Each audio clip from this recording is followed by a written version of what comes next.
Entre tous mes tourments, entre la mort et moi, entre mon désespoir et la raison de vivre, il y a l'injustice et ce malheur des hommes que je ne peux admettre. Il y a ma colère, il y a les maquis couleur de sang d'Espagne, il y a les maquis couleur du ciel de Grèce, le pain, le sang, le ciel et le droit, l'espoir, pour tous les innocents qui haïssent le mal.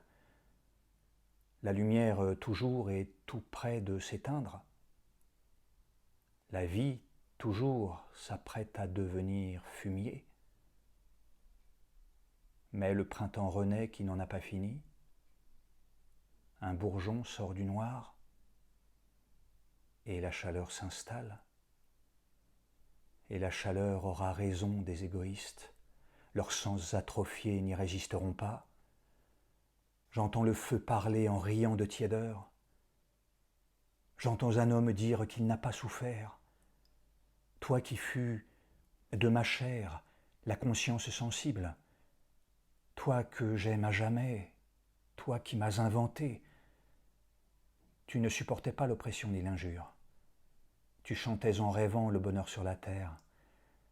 Tu rêvais d'être libre, et je te continue.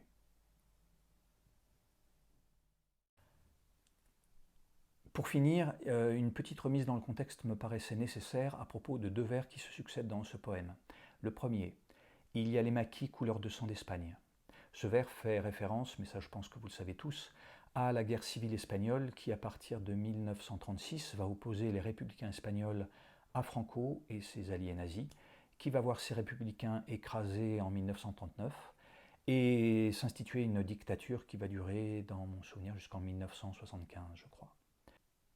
Nous sommes bien placés en France pour connaître un petit peu de cette guerre, puisque nous avons accueilli plus ou moins bien sur notre sol les réfugiés et les survivants qui ont échappé à la guerre civile espagnole et à la dictature de Franco. Le vers suivant, il y a les maquis couleur du ciel de Grèce. Ce vers fait référence directement à un présent beaucoup plus proche pour Paul Éluard.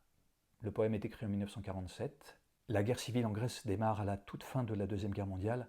Elle va opposer les résistants au régime nazi, emmenés pour la plus grande partie par les communistes, mais pas uniquement. Elle va les opposer à la droite grecque, la droite royaliste, et aux collaborateurs les plus sinistres qui ont collaboré avec le régime nazi pendant la Deuxième Guerre mondiale. Voilà. C'était un petit rappel pour mettre en situation. Je ne suis pas historien, donc pardonnez les approximations de vocabulaire. Je crois à peu près avoir défini rapidement les contours de la chose. C'était voilà, pour que vous ne soyez pas perdus, pour ceux qui n'ont pas les références historiques, et tout le monde ne les a pas, on n'est pas obligé de les avoir, pendant l'audition du poème. Et c'était voilà.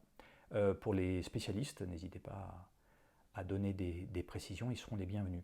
Je voulais terminer par un remerciement à un auditeur, spectateur, téléspectateur, je ne sais pas comment on dit, qui après Liberté de Paul Éluard que j'ai enregistré a posté un petit commentaire où il évoquait Capitale de la douleur, un recueil de poèmes de Paul Éluard qu'il semblait chérir particulièrement. Donc ce spectateur m'a permis d'aller découvrir des poèmes de ce recueil que je ne connaissais pas. Peut-être que j'en publierai une vidéo un jour, on verra. En tout cas, je voulais le remercier. Voilà, merci pour l'écoute.